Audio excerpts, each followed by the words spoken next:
thanks for all you guys that took the time to come. It's special for one reason is a lot of you guys are that I see in the faces are Molokai people. You guys are part of the business community for generations, and you guys know that the seed company has been here since 1968, 66. You guys, I don't know if you guys know Molokai way back then, but the first seed crop actually was grown in Kamalo behind where Sid Kent, I don't know if you guys know who Sid Kent is, but he put a pump and a well behind Kamalo where Bishop Estate, Kamehameha School Bishop Estate has their parcel.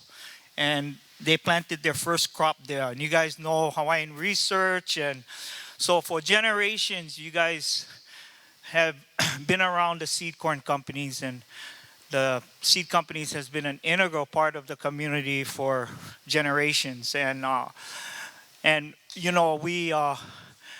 we are coming through a very different type of landscape that we're facing today, environment. When I first came and worked for the seed company almost 17 years ago, our focus was farming.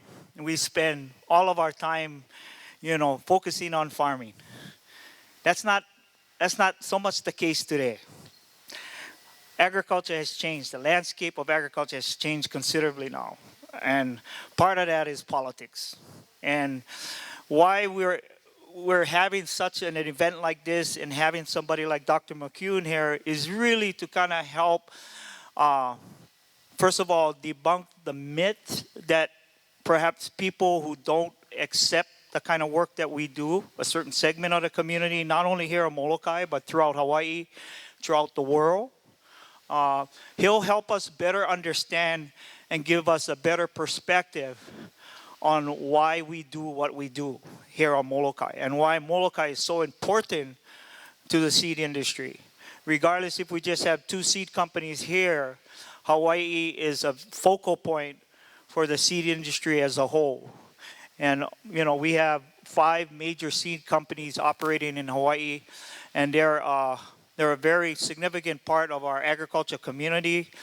They're the largest seed corn industry, is the largest agricultural commodity crop in the state of Hawaii, generating close to $245+ million in added value in terms of the economy. So very, very significant when you look at it from the scale of the economy.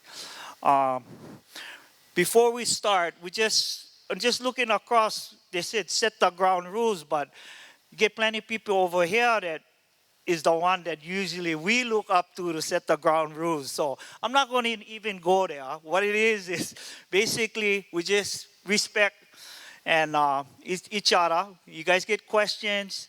There's opportunities that if you guys kind of hila a little bit, you guys can write your questions on the paper. We're going to hand out, there you go, paper and pen. But if you guys like Bala'au, then you can raise your hand and then ask questions to Dr. Alan McHugh when we get started. So get you guys involved in the process. So I'm sure there's a lot of questions you guys may have, maybe don't understand about the technology. And again, right now in the state of Hawaii, we're confronting many issues that affect our ability to operate here in Hawaii today. As you guys are well aware of, you guys see it on the news all the time. Started off with the Kauai Bill 2491. It's morphed into an ordinance called 961.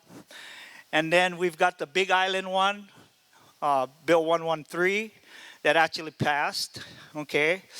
And then we're now confronting Maui County with an initiative by some NGOs, non-government organizations that are pushing an initiative to get a referendum on the November 4th ballot that would pretty much, I would say, shut us down. It's a moratorium to stop all GMO activities, production and what we do here on the island of Molokai and Maui.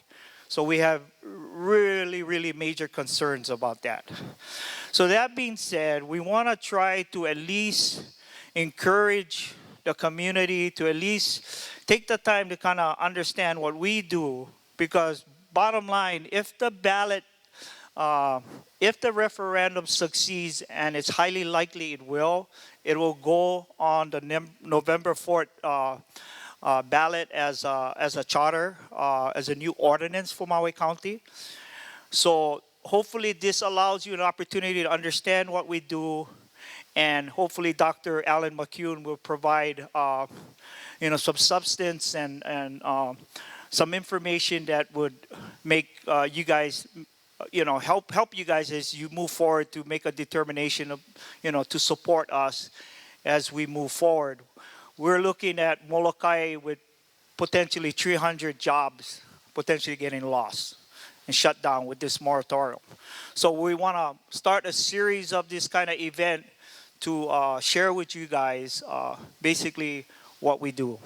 So that being said, I'd like to introduce a special person here that took the time to fly over.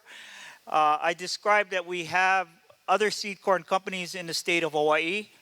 You guys know Monsanto and McHughen Seeds. McHughen Seeds is an affiliate of Dow AgroSciences. Dow AgroSciences is a subsidiary of Dow Chemical Company. Also in Hawaii, there's a presence of 3 other seed corn companies. BASF is located on the island of Kauai. They have operations there. Pioneer DuPont has operations both on Kauai and Oahu. And Syngenta, which also has operation in Kauai and Oahu. So that comprised of what we call the 5 major seed corn companies. And we created a seed trade organization called Hawaii Crop Improvement Association. And I remember when we first started, and Dave can recall that our first couple meetings, I think Tom DeCourcy, he was he was the treasurer or something, and we were trying to figure out how we going to buy lunch. Yeah, so everybody was trying to ante up, trying to figure out whether we had enough money in the kitty to buy lunch. But that being said, fast forward now, there's a huge investment in the ability for these seed corn companies to want to stay in Hawaii. Huge, millions and millions of dollars of investment, not only at the operation level, but infrastructure. Just look at the millions of dollars poured in on Monsanto's infrastructure. McHughen Seed just recently put up a new facility about 2 years ago that cost us close to $10 million. So we're really here for the long stay. But again, it's becoming a lot more difficult with some of the political issues that we have to confront today. So that being said, I'd like to recognize and introduce Bennett Misaluscha. She is our new executive director for Hawaii Crop Improvement Association. So that being said, Bennett, could you come up? She's going to be the facilitator for tonight. Thank you. Okay. Aloha. Thank you very much, Adolf and Don, for inviting me. I have a lot of love and aloha for the 2 of them. Aren't they wonderful? Great people in the community. And can I just say, I love Molokai. I do. And you're living up to your hype as the friendly isle. So this afternoon I met with some Filipino employees, and after the meeting, this tata came up to me and said, "Are you leaving right away?" I said, "Unfortunately, yes." And he said, "Can you stay until Saturday? I have a birthday party. I want you to come to my party." And I said, "I'm so sorry, I cannot." But you know what he said? "Okay, my birthday is May 3 next year. Can you come next year?" I'm not kidding. I'm not making this up. But that is how friendly Molokai is. And I just feel the love and the energy in this room. Now, I understand how all of us have busy lives, but here you are. Each and every one of you are special because you're taking the time to learn, to understand. So can you stretch your hand like this? Stretch your hand. And then go stretch it in the back and pat yourself in the back. Okay, good job, folks, because we are all getting educated. And that is what is going to be necessary in order for us to understand fully what this issue is all about. There's a lot of false information out there, and it behooves all of us to really seek out what is the right information. We're not here to spoon feed you with the materials, but I think you all are smart. Who raise your hand who think they're smart? You're not smart then. Sir, are you smart? You are, okay. All right, we'll accept that. But all of us are smart, and that's the reason why we're here, right? Okay, so tonight, we're going to hear from, should I introduce him now? Talk about myself. But you know what? I'm shy. Okay, no, I'm not. Okay, so a little about myself. I have lived in Hawaii for the last 31 years. I was born and raised in the Philippines. I had a very diverse background. I started in television, worked in television in the Philippines, was an anchor, and I started when I was 12, of course. So don't do the math, okay? And then fast forward, I worked at KHON Channel 2 as a reporter. And if you've heard of Action Line, I was the first producer of Action Line. And then fast forward, I got married to a local boy, and he was an attorney, and it was very difficult to have two jobs that, had fast tracks. So I ended up in banking, where I stayed for 17 years. So I was the senior vice president for Central Pacific Bank. I was doing many interesting things, including supermarket banking. So I opened supermarket branches, and I was head of branches. Half of the branches reported to me. Then about 10 years earlier, I had a client who took me away from that, and I was in government relations. And for the last 6 years, I've been doing consulting. I have my own consulting company. I did a variety of controversial issues. And of course, last year, I ended up working on the Kauai Initiative. And let me tell you, I don't accept clients who are not aligned with my values. So before I took on this issue about GMO, I did my research, I did my due diligence, and at the end of the day, I knew that this was something that I wanted to get involved in. And of course, I am Filipino American, and the fact that in most of the seed companies, 60% of our agriculture workers are of Filipino ancestry. And that resonated with me, and I said, I gotta come and support and help.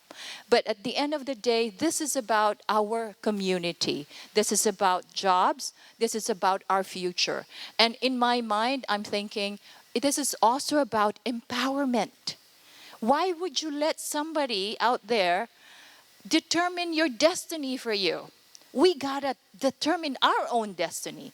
And that's where Adolf talked about, you cannot help but be politically involved.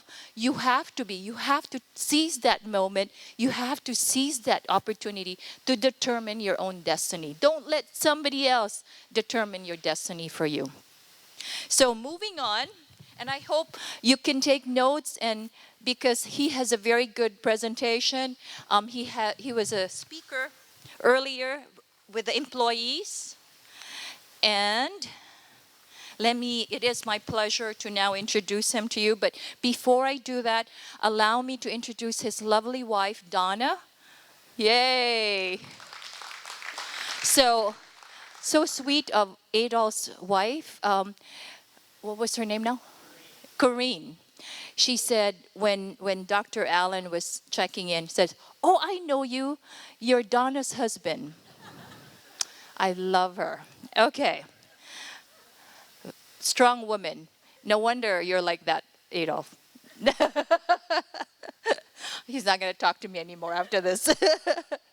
Okay, so our guest speaker tonight, and we're very privileged because he took time out of his vacation. You know, it's one thing to go off and do work during your regular workday, but to come here on your vacation, to take one day off from your vacation to spend the time with us, but that's how passionate he is. So our guest speaker is Dr. Alan McHughen. He's author of Pandora's Picnic Basket, The Potential and Hazards of Genetically Modified Food. He is a public sector educator, a scientist, a consumer advocate, and he earned his degree from Oxford University. Does anybody know where that is? That's not in Waipahu. It's in England, right? And currently works at UC Riverside.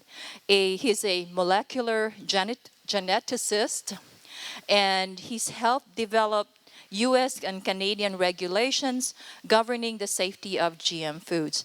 He's very well regarded author, and most recently he served as a Jefferson Science Fellow at the US Department of State and as a senior policy analyst at the White House. Did you meet President Obama yet? Oh, okay. When you do, let us know. Okay. Ladies and gentlemen, it gives me great honor and pleasure to welcome Dr. Alan McHughen.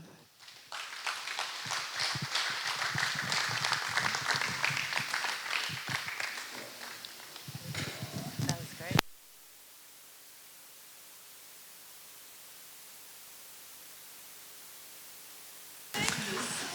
Aloha, and thank you for coming out today. Thank you, Dawn. It wasn't really that difficult to convince me to come to Molokai. I was here maybe 10 years ago. I can't believe it was that long. And I enjoyed my visit, my very short visit, so much that I was hoping to get the opportunity to come back. So even though I was on vacation with Donna, we got in touch with Dawn, and Dawn very kindly arranged to cover our expenses to come over here to spend a day with you. I do not accept funds from Monsanto or any other company for my research. I'm a public sector employee. I work at the University of California, and most of my research is looking into the biosafety of GMOs. That is, what are the risks associated with GMOs? What are the questions that consumers come forward with, and whether or how much validity there is to those questions and concerns that come forth. So in order to maintain my neutrality and objectivity, I simply can't take money from industry to do that type of work. But I do allow, and thank you very much for helping me, to come across the water from Oahu so I can spend some time with you. And I hope that doesn't destroy my objectivity in your minds. We have some books here. If I'm going to speak to you for the next 45 minutes or so, but if you get bored, feel free to pull out one of these and read. Pandora's Picnic Basket is the book I wrote for the curious public. It's designed to answer many of the questions that have come up in the public debate about biotechnology and GMOs and their safety and their uses and the risks and the benefits.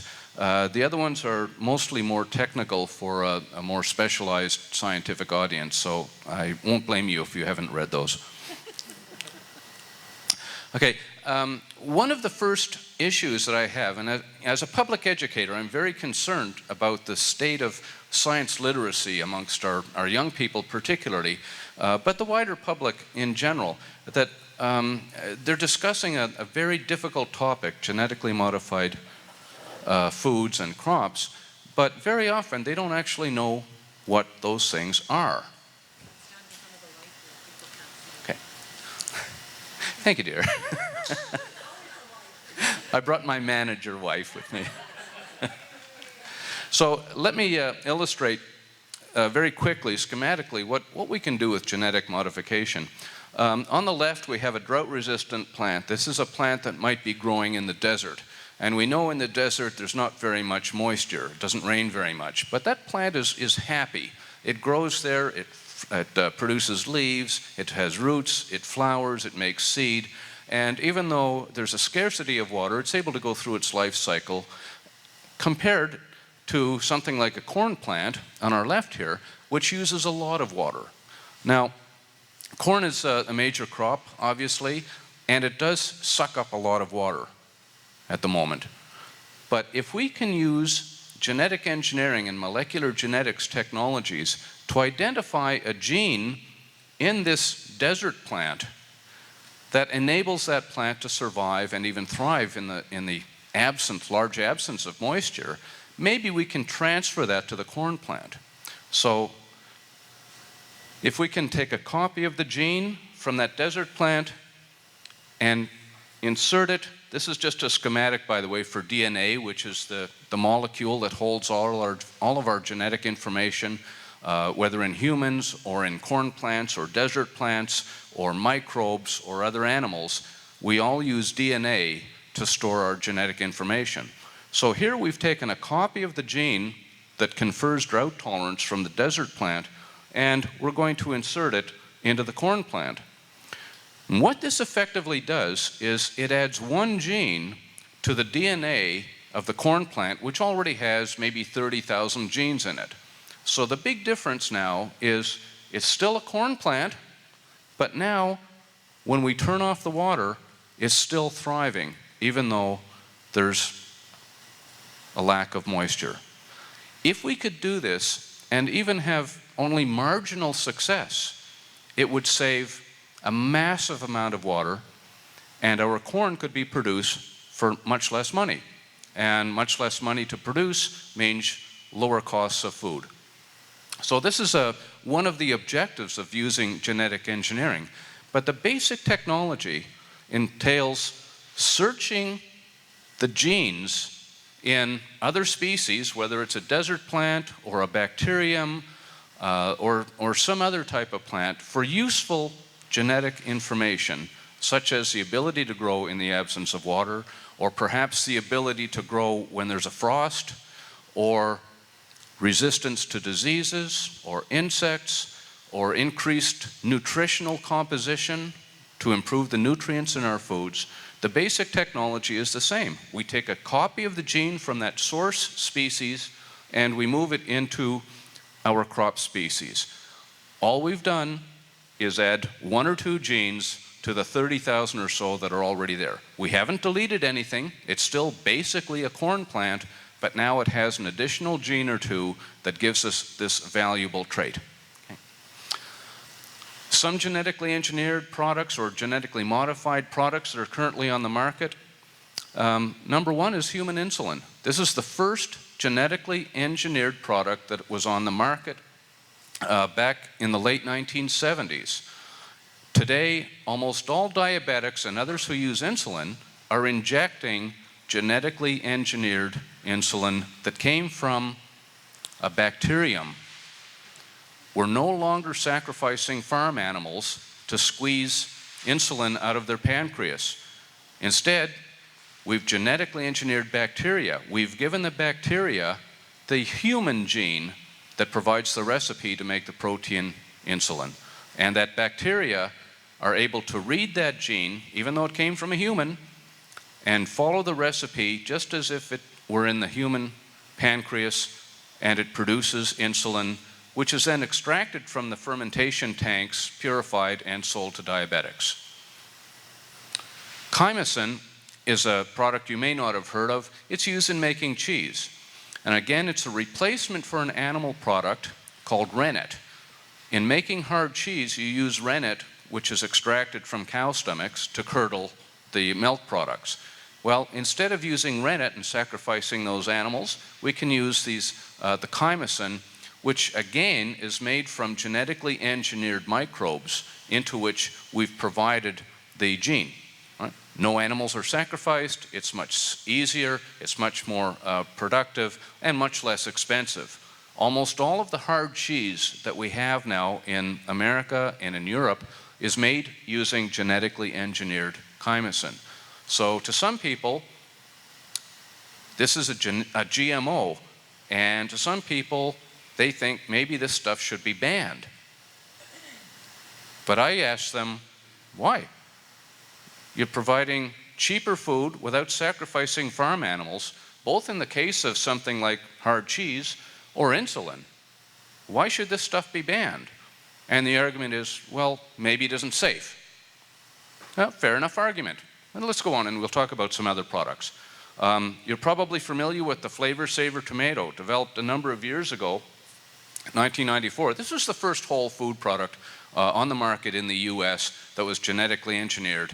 It was developed by a small startup biotech company called Calgene, and the design behind the Flavor Saver was that it would be very slow to ripen, so that it could sit on your kitchen counter for many months before it started to rot.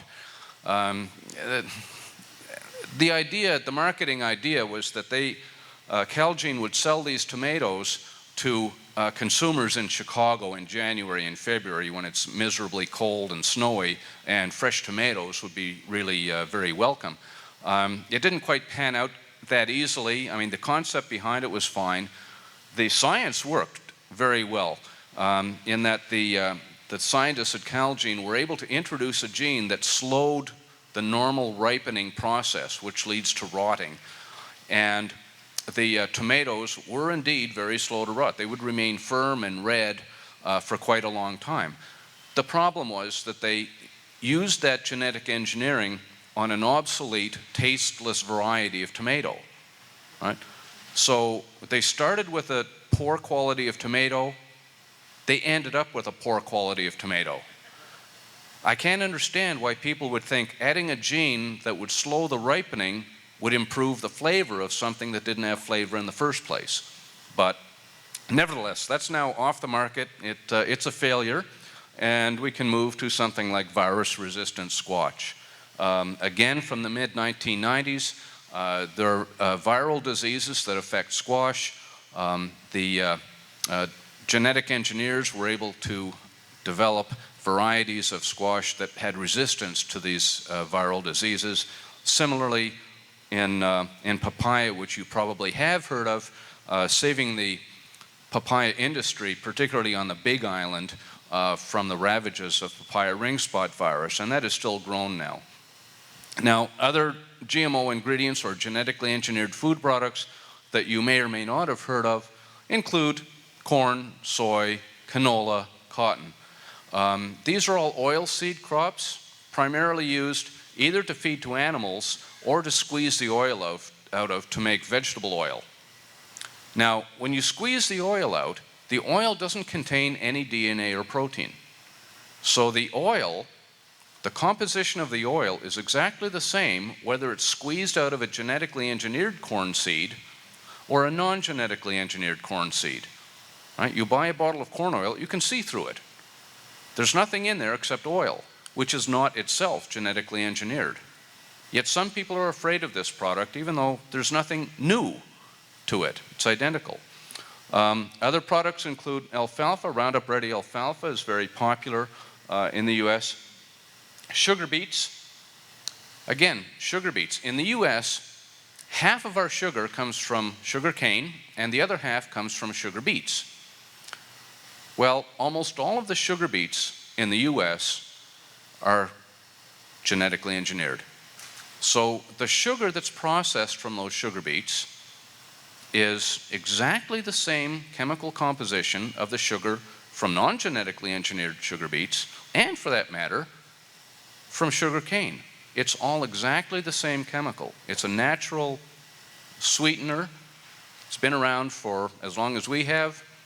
Yet some people think that these sugar beets are different and they may be hazardous. And again, as a scientist, I question, okay, what would cause a problem for consumers of sugar that came from a genetically engineered sugar beet?